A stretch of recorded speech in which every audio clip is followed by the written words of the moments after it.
E hoje aqui nós estamos com o capítulo 18, falando a respeito da queda da Babilônia e das lamentações das pessoas mundanas sobre a terra por causa da queda da grande prostituta. A Babilônia é aquela prostituta espiritual que leva os seres humanos a se prostituir espiritualmente. A prostituição sempre foi uma prática abominável, porque ela abomina o casamento, ela contamina a santidade do matrimônio e serve para ilustrar o que acontece no relacionamento entre o homem e Deus. A prostituição matrimonial é um símbolo da prostituição espiritual. Quando o homem deixa a sua esposa para procurar outra mulher, quando a esposa deixa o marido para procurar outro homem, é o mesmo que acontece quando um homem se ajoelha diante de uma estátua, quando invoca um nome que não seja o nome de Jesus. Porque, como Pedro disse no seu primeiro discurso em Atos dos Apóstolos, capítulo 4, versículo 12, em nenhum outro há salvação, porque também debaixo do céu nenhum outro nome foi dado entre os homens pelo qual importa que sejamos salvos. Ou seja, só o nome de Jesus tem poder de salvação. E toda pessoa que invocar outro nome que não seja o nome de Jesus está se prostituindo espiritualmente, estará lançando fora a sua chance, a sua oportunidade de entrar no céu, porque nenhum outro nome traz salvação. O próprio Jesus disse no Evangelho de João, capítulo 14, versículo 6, dizendo: eu sou o caminho, a verdade e a vida. Ninguém vem ao Pai a não ser por mim. Somente através de Jesus você entra no céu. Se tentar entrar através de outro nome, então você estará perdido. É o que a Bíblia chama de prostituição espiritual, de traição espiritual. E a Babilônia, ela simboliza exatamente isso. A Bíblia diz que ela faz os seres humanos da terra se prostituir. É uma simbologia do que acontece quando o homem deixa Jesus e começa a procurar religiões afros, religiões ocidentais, seja lá o que for, que substitui o nome de Jesus. Jesus mesmo disse que o maior mandamento de todos é: amarás, pois, o Senhor teu Deus de todo o teu coração, de toda a tua força e de todo o teu entendimento. Esse é o primeiro e grande mandamento. Ou seja, é a Ele que nós devemos nos render e render glória e louvor o tempo todo. Só Ele é digno de receber a honra, a glória e o louvor. Começando no versículo 1, nós temos aqui uma visão. João diz assim: e depois destas coisas vi descer do céu outro anjo que tinha grande poder, e a terra foi iluminada com a sua glória. E continua no versículo 2: e clamou fortemente com grande voz, dizendo: caiu, caiu a grande Babilônia, e se tornou morada de demônios e covil de todo espírito imundo e esconderijo de toda ave imunda e odiável. Então, olha o que acontece em primeiro lugar. Quando João vê o anjo descendo do céu, ele vem direto do céu, ele manifesta um grande poder, e a terra todinha acaba sendo iluminada com a sua glória, como se fosse um grande relâmpago sobre o céu. O anjo que tem a glória dessa magnitude só pode ser Jesus, o Filho de Deus, que é o anjo do concerto, aquele mesmo que apareceu lá para Moisés no Monte Horebe, que fez a sarça incendiar. Lembra? A sarça queimava aquele fogo, ardia, mas a sarça não se consumia. E Moisés ficou atento olhando para aquilo e disse: meu Deus, como que pode isso? A sarça está pegando fogo, mas não se consome, não vira cinza. Ele percebeu logo que era um poder sobrenatural e se aproximou para que o anjo do concerto pudesse falar com ele e falou: olha, vim para te enviar ao Egito para você libertar Israel do poder de Faraó. Ou seja, era uma forma que Deus tinha para chamar a atenção de Moisés. Naquela aparição, ele apenas anuncia a queda da Babilônia. Ele aparece apenas para proferir: caiu, caiu a grande Babilônia. Então, o que acontece? O grande poder e a glória só pode ter uma finalidade: revelar que o anunciador da vitória sobre a Babilônia foi o mesmo que a derrubou. Ou seja, Jesus derruba a Babilônia e ele vem anunciar: caiu, caiu a grande Babilônia. como a aparição na sarça tinha como objetivo chamar a atenção de Moisés, convencer Moisés de que era o próprio Deus que o estava enviando naquela missão, dessa forma também, para que não haja engano, ele aparece aqui como anjo do concerto para anunciar a queda daquela que atrapalhou a vida de muita gente. Interessante falar em prostituição espiritual, porque nos faz lembrar de Jezabel. Jezabel, aquela rainha feiticeira, aquela rainha má, que levava as pessoas ao pecado, porque a religião de Baal não era só adorar um ídolo, havia prostituição também. As pessoas iam ali, comiam no banquete de Baal, se prostituíam, e muitas daquelas religiões orientais até hoje têm o ritual da prostituição, como muitas religiões africanas também têm. Então esse é o grande problema. E aí ele fala, por exemplo, da questão do Balaão, aquele profeta que não poderia dizer alguma coisa que Deus não disse, porque Deus ordenou a ele que falasse a verdade. Então ele não poderia falar uma mentira, ele não poderia profetizar falsamente, mas pegou o dinheiro do rei Balaque e ensinou Balaque a lançar tropeço diante dos filhos de Israel. Ensinou que as moabitas poderiam dançar para seduzir os israelenses e se prostituir. E quando eles se prostituíam, um homem apaixonado, o bicho mais bobo que existe na terra, eles iam adorar o ídolo de Moabe e dessa forma enfraqueceria a oração do povo de Israel, e Balaque, o rei de Moabe, poderia facilmente derrotar Israel. Era uma estratégia satânica, como acontece muitas vezes hoje, para tirar alguém da presença de Deus. Por isso vigia, irmão, vigia, porque este aviso não está aqui à toa. Um trabalho como esse só poderia ser realizado pelo Filho de Deus por causa do seu grande poder. Foi ele mesmo que disse, quando ressuscitou: é-me dado todo o poder no céu e também na terra.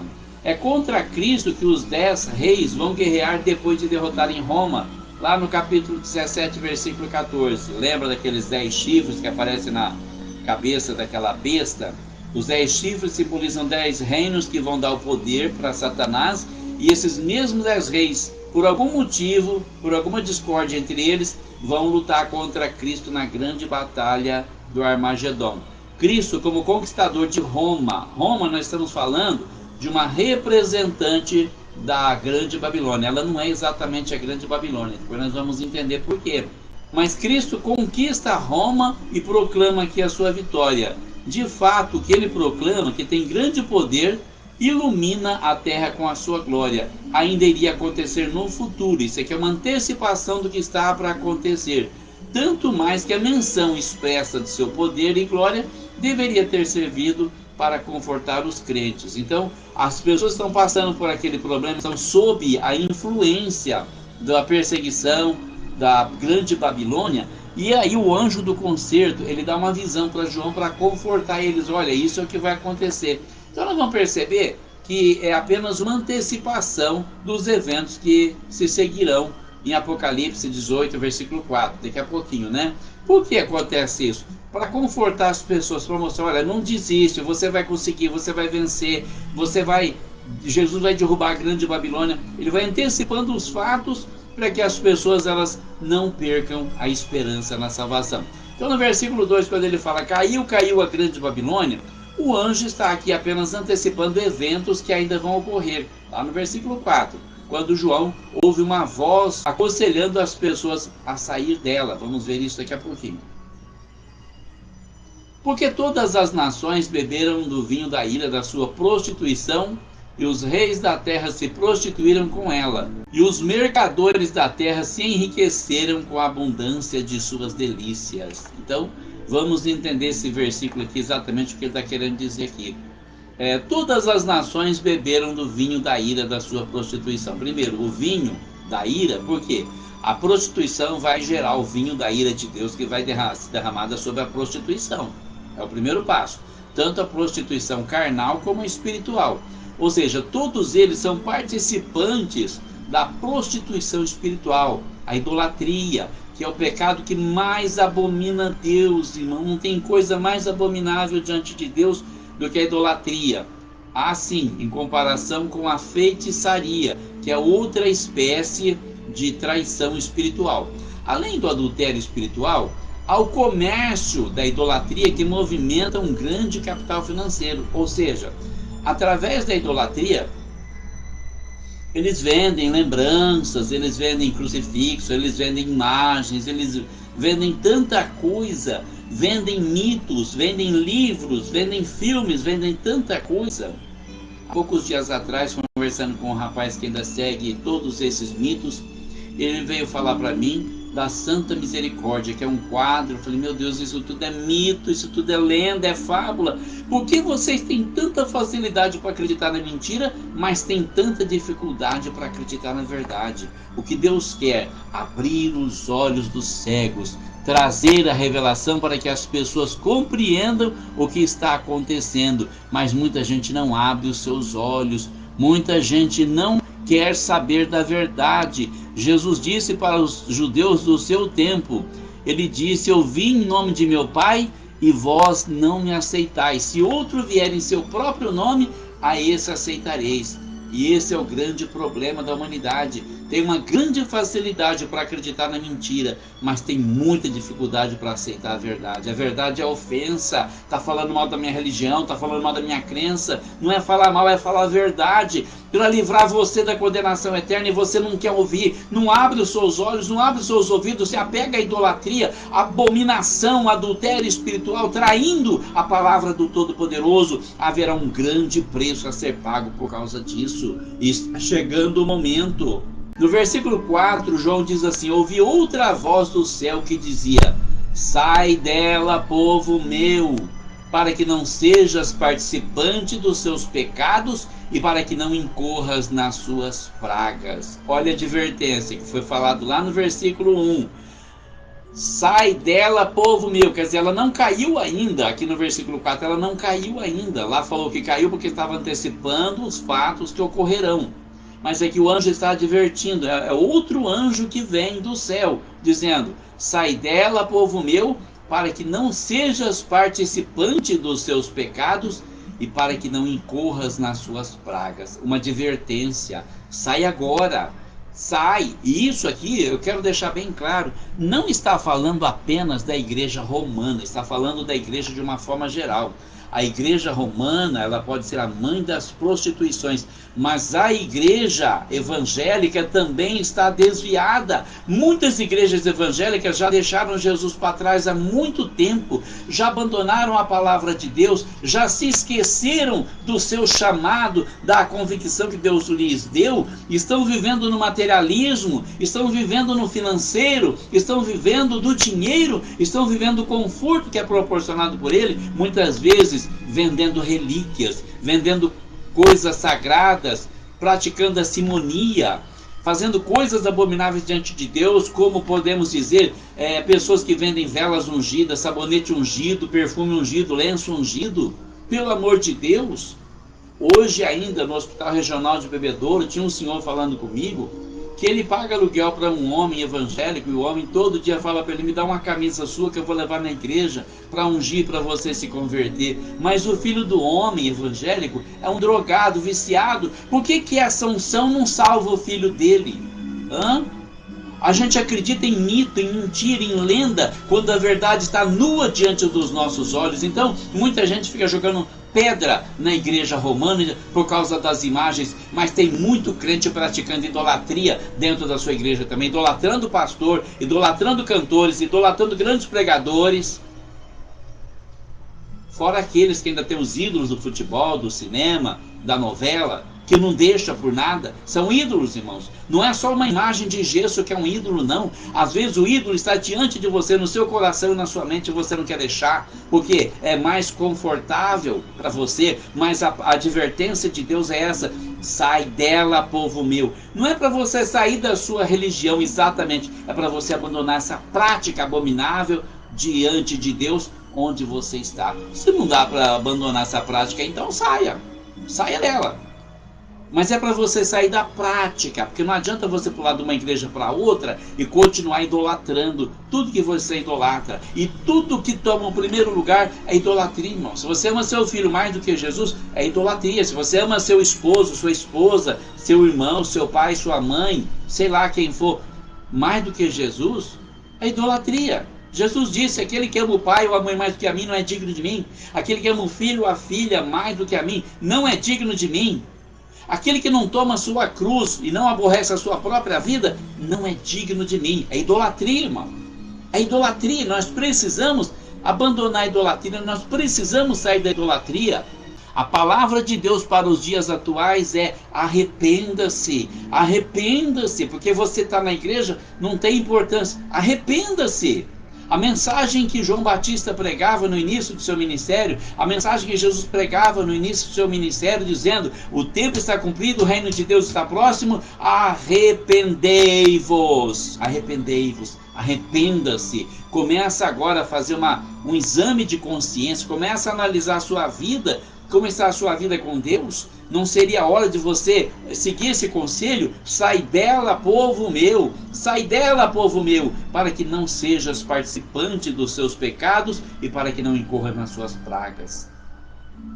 Mesmo em todas as igrejas, Deus tem um povo que precisa sair. São os escolhidos, e quando eles forem chamados, eles sairão com toda certeza. Da mesma forma, em toda igreja apóstata, não vou nem citar nome de igreja, porque são tantas, toda igreja apóstata com doutrinas mundanas, mesmo sendo igrejas evangélicas, irmão. Tal como foi Israel, como ele foi alertado para se afastar das tendas de Coré, Datã e Abirão, antes deles serem julgados por Deus. Lembram da rebelião de Coré, Datã e Abirão? Coré, Datã e Abirão, ele começou a achar que ele também podia ser líder. Ele achou que ele poderia ser líder, porque Moisés estava sendo um péssimo líder. Moisés, um homem sem atitude. Quanta gente fala isso, não é? Esse homem é um homem sem atitude. Esse homem não merece ficar na frente, na liderança. Muitas esposas falam isso: meu marido é um homem sem atitude. Ou pessoas na igreja: o pastor não toma uma atitude. Porque ele é um homem de Deus, porque ele é santo, porque ele anda de acordo com a palavra de Deus. Por isso, e muita gente fala isso. E era o que o Coré, o Datã e Abirão, aqueles três líderes do povo de Israel, começaram também a fazer. Coré, Datã e Abirão resolveram confrontar Moisés e Arão. Vocês não têm atitude, são homens velhos, não têm capacidade para nada. Nós vamos liderar Israel a partir daqui. E Moisés, a Bíblia diz que ele era o homem mais manso da terra. Ele pensava muito para falar alguma coisa, pensava muito para tomar atitude. E isso não é sabedoria de Deus. A pessoa precisa pensar no que ela vai falar, precisa pensar no que ela vai fazer para depois não se arrepender. Porque muitos falam e faz, depois se arrepende. Muitos não se arrependem, não são perdoados. Coré, Datã e Abirão não pensou em nada, simplesmente tentaram tomar a liderança à força. E quando eles vieram com aqueles turíbulos diante de Deus, Moisés então falou: olha, se Deus fizer uma coisa nova aqui, e a terra abrir a boca e engolir Coré, Datã e Abirão, vocês vão saber que essa rebelião não é de Deus. E falou para o povo: sai do meio da tenda, sai de perto desse povo pecador, que eles vão morrer. E o povo de Israel saiu de perto. Olha o que é ouvir um conselho, uma demonstração. Saiu de perto e de repente um grande terremoto fendeu a terra e veio Coré, Datã e Abirão, as tendas deles, as famílias deles, as esposas, os filhos, os parentes que estavam com eles, todo mundo que estava do lado deles, mesmo que não fosse parente, acabou afundando e foram sepultados vivos por Deus. Porque, irmão, a palavra de Deus traz advertência: sai dela, povo meu. Se você não sai, você vai ser colhido com o castigo que vem para aquelas pessoas ali. Toda cristandade falsa, dividida em seitas, é uma filha da Babilônia e será julgada. Podemos citar vários casos, e um deles, o mais hediondo às vezes, é o dos seguidores de Charles Taze Russell. Se a pessoa for sincera, mas estiver de acordo com os falsos ensinos que ali são ensinados, ele será participante dos seus pecados e incorrerá nas suas pragas. Esse é que é o grande problema. Eu conheço muita gente boa, muita gente maravilhosa, tenho grandes amigos entre os seguidores dessa seita criada por Charles Taze Russell. Procura investigar que você vai saber o nome da seita. Eu não vou falar aqui para não ter problema com o vídeo. Mas olha aí, pesquisa, você vai saber. Tem pessoas sérias, tem pessoas bem intencionadas, mas se elas não se afastam dali, elas são participantes daqueles falsos ensinos e elas serão castigada juntamente com eles. Para que não incorras nas suas pragas, ou ainda se deixar a igreja apóstata, sair da igreja, mas fica com o coração nela, pode ser condenado também, como a esposa de Ló, que saiu da cidade, mas ficou olhando para trás. Sodoma e Gomorra era a cidade do pecado, da perversão sexual. Grandes pecados eram praticados ali: violência, morte, estupro, homossexualismo, lesbianismo. Deus resolveu destruir aquela cidade porque o pecado cheirava mal nas narinas de Deus.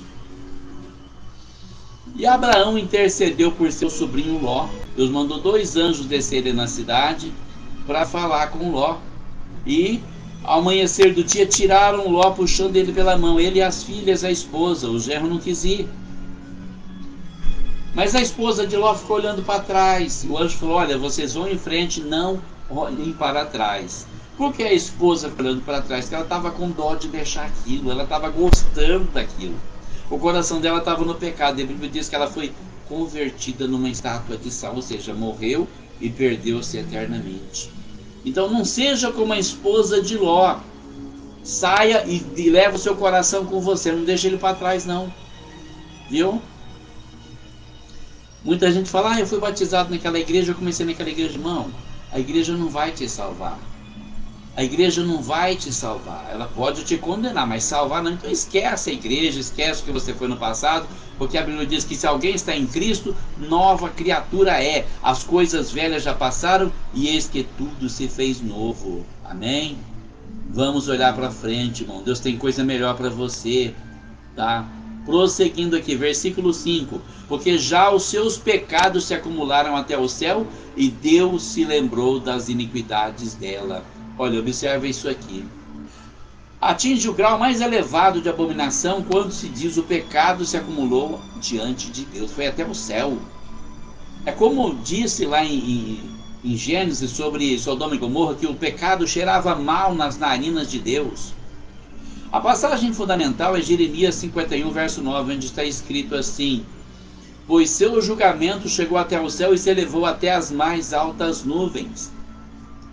O fato de se elevar o juízo até o céu pressupõe o alcance dos pecados ali, quando a arrogância dos ímpios irrita o próprio Deus.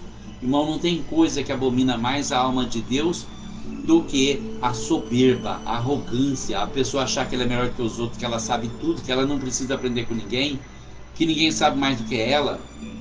E essas pessoas geralmente elas deixam de acreditar na verdade para acreditar na mentira, e quer propagar mentira e quer que as pessoas sigam a mentira dela. E quem não segue muitas vezes é perseguido, como aconteceu na Santa Inquisição, no tempo do papado. As pessoas morriam queimadas na fogueira porque se recusavam a confessar que a doutrina do papado era verdadeira, que só Jesus salva.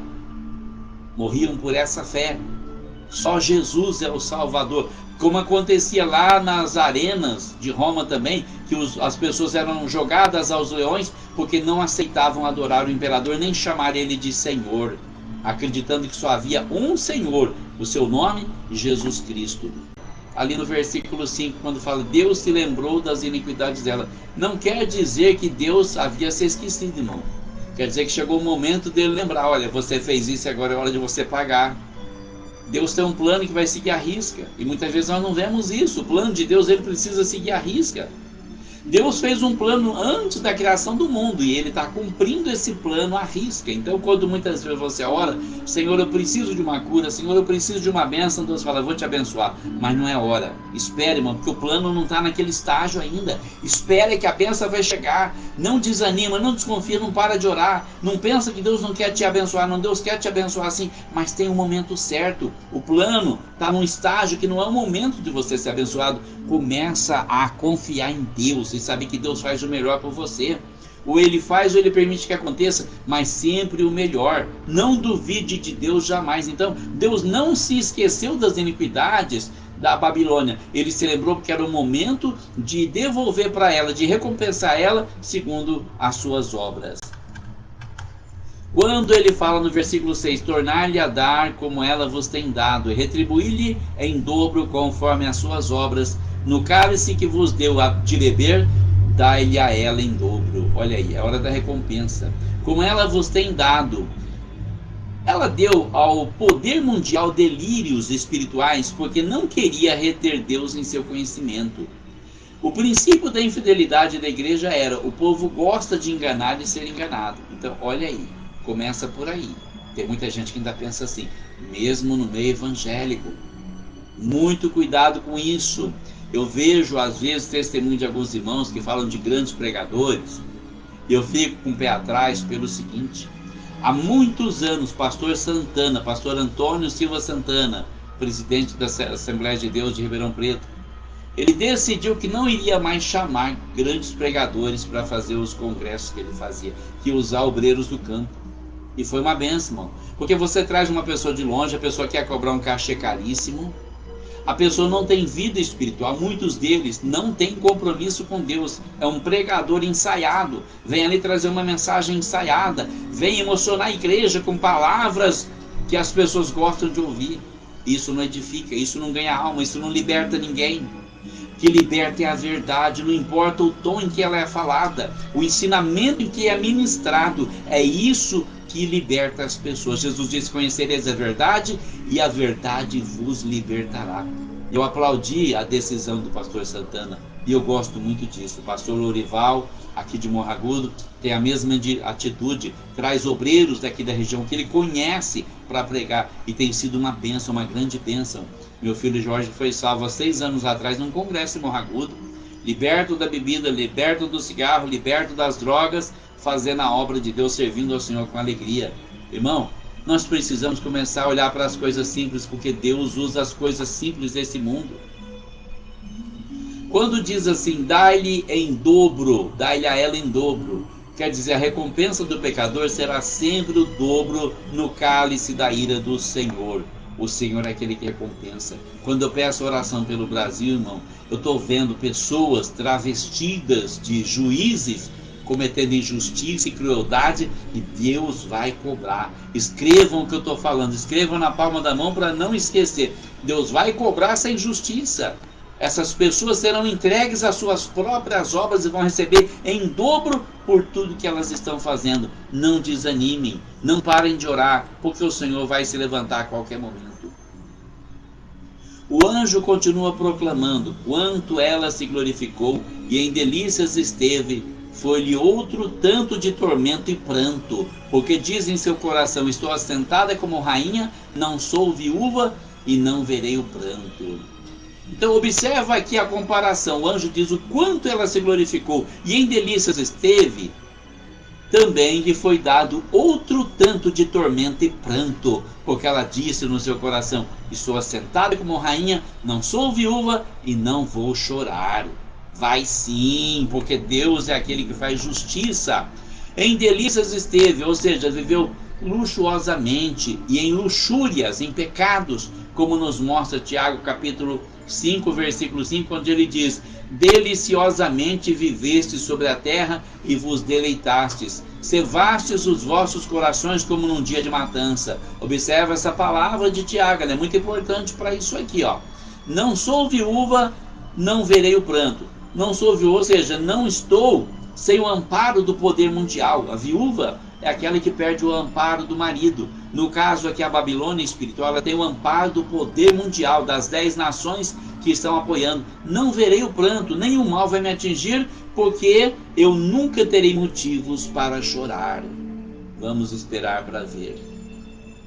Aqui agora é a hora do acerto de contas. No versículo 8, o anjo continua proclamando: portanto, num dia virão as suas pragas, a morte, o pranto e a fome, e será queimada no fogo, porque é forte o Senhor Deus que a julga.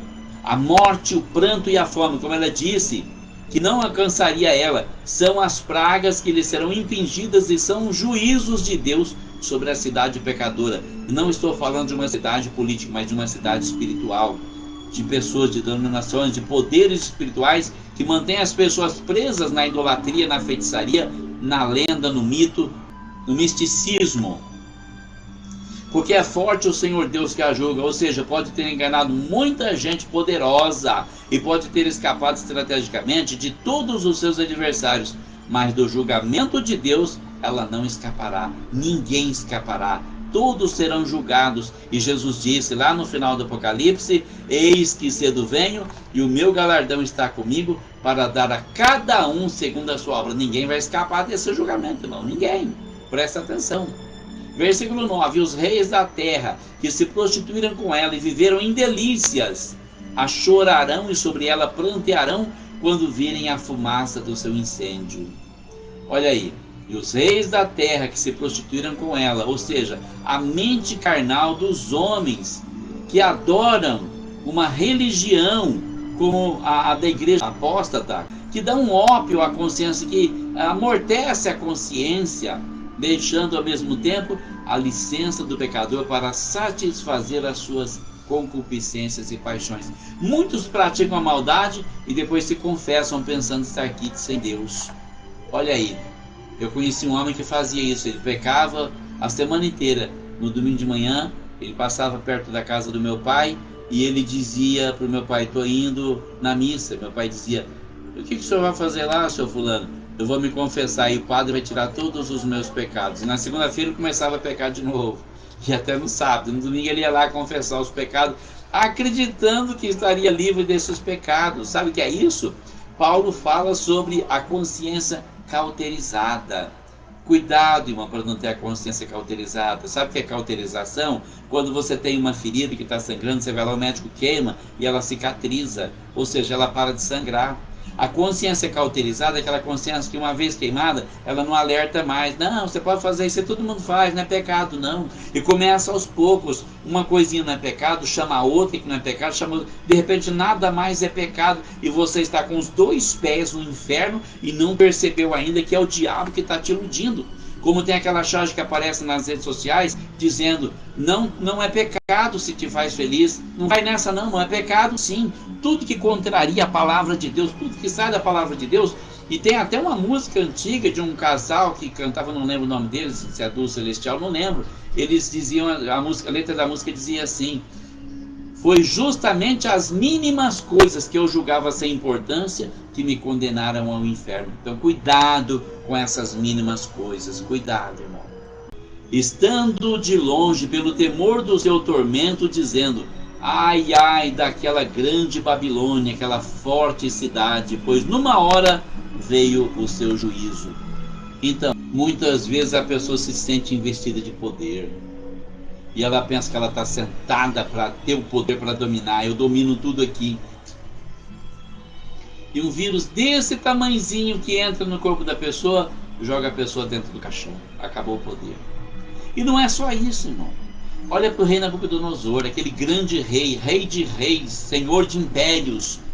E Deus fez ele ficar louco e comer palha junto com o boi por 7 anos. 7 anos, até reconhecer que o domínio é de Deus.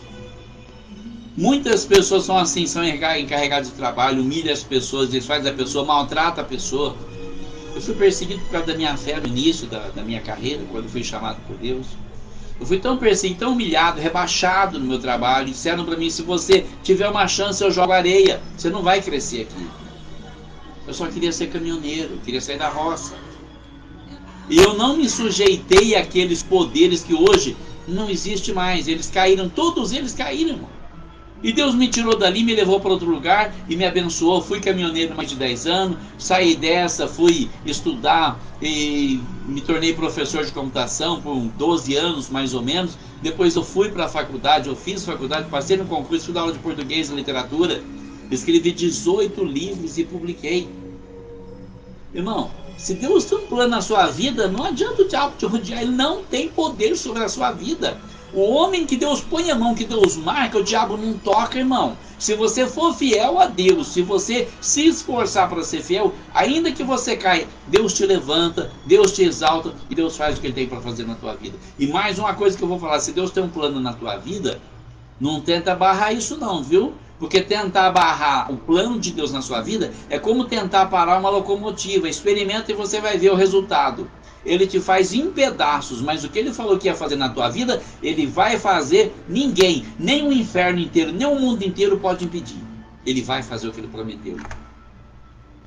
Então, aqui nós estamos vendo aqui a grande Babilônia, admirada, aquela forte cidade. Numa hora veio o seu juízo, parecia tão forte, tão poderosa, mas num momento ela caiu, de repente. Todos achavam que ela ficaria imponente para sempre, mas de repente ela caiu. Os juízos de Deus inspiram medo até mesmo nos reis e nos grandes homens, mas logo se voltam para as suas maldades, alheios à palavra de Deus, lamentam, mas não se arrependem. É o que esses reis faziam aqui, ficavam ali lamentando. Ai, ai, daquela grande Babilônia, aquela forte cidade, pois numa hora veio o seu juízo, mas não se arrependem, não voltam atrás, ficam lamentando sim a queda dela, porque a sua oportunidade de pecado acabou. Não porque eles têm vontade de mudar de vida, porque Deus conhece o coração daquele que verdadeiramente se arrepende. Versículo 11: sobre ela choram e lamentam os mercadores da terra, porque ninguém mais compra as suas mercadorias. Olha aí, os mercadores da terra, os comerciantes, né? Pela vastidão do seu comércio pecaminoso e lucrativo, é que eles choram e lamentam quando deveriam se arrepender de seus pecados, porque eles estão interessados no lucro que vem para eles, no poder que eles adquirem através da venda desses produtos de idolatria. Porém, lamentam não ter mais lucro ou vantagem alguma sobre o comércio. Como foi dito antes, há um comércio de idolatria que movimenta um grande capital financeiro, financiando até o poder da instituição, financiando o poder de reis, rainhas, de governadores, de presidentes. Tais comerciantes nela viviam como se este mundo fosse a realidade e não o céu.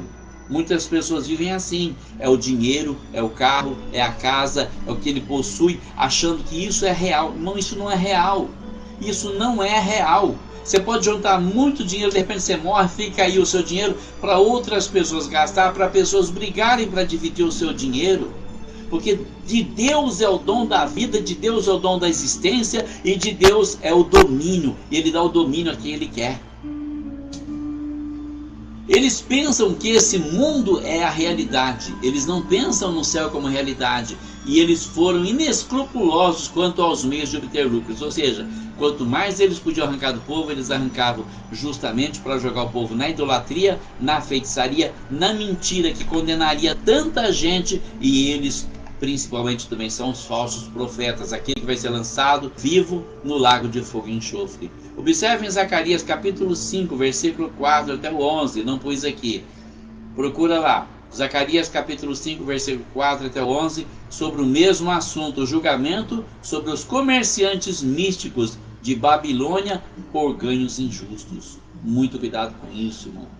Versículo 12: mercadorias de ouro e de prata e de pedras preciosas e de pérolas e de linho fino e de púrpura e de seda e de escarlata e toda madeira odorífera e todo vaso de marfim e todo vaso de madeira preciosíssima, de bronze, de ferro e de mármore. Então veja a descrição dessas mercadorias que é mostrada aqui. São os artefatos usados pela prostituta lá em Apocalipse capítulo 17, versículo 4. Denotando uma vida luxuosa, muitas vezes às custas de pecados alheios, como a venda de indulgências, que não é outra coisa senão licença para pecar, contrastando com as vestes simples das testemunhas que pregam vestido de saco. Então, você faz um paralelo aqui. Lá no capítulo 11 aparece as testemunhas vestidas com pano de saco. Saco de estopa, saco de açúcar, sei lá, roupa simples, muito simples. Mas aqui você percebe que é púrpura, é escarlata, é seda, é joias, é ouro, é madeira odorífera, tudo preciosíssimo, tudo. Contraste, um tem a riqueza espiritual, o outro tem a riqueza material. Irmãos, orem pelo Brasil, Deus está levantando libertadores. Orem para Deus derrubar esse dragão vermelho que está sobrevoando o Brasil, o dragão do comunismo. Orem para ele dissipar essa nuvem negra, que é a nuvem de Satanás, querendo fazer chover pragas da nossa nação, pecados da nossa nação. Vamos proclamar que o Brasil é do Senhor Jesus Cristo. Vamos continuar estudando a Bíblia, vamos continuar lendo a Bíblia, vamos ler o livro de Apocalipse, pedir para Deus dar entendimento e vamos seguir a palavra de Deus à risca, porque o tempo está cumprido e o reino de Deus está próximo. Se esse vídeo foi bom para você, compartilha com outras pessoas, manda no WhatsApp, manda no Facebook, pode baixar o vídeo, editar, colocar lá no YouTube, não tem problema, pode usar o meu vídeo tranquilamente, não vou bloquear para ninguém, pode ficar tranquilo quanto a isso, tá certo? Um forte abraço a todos e fiquem com Deus e até a próxima, se Deus permitir.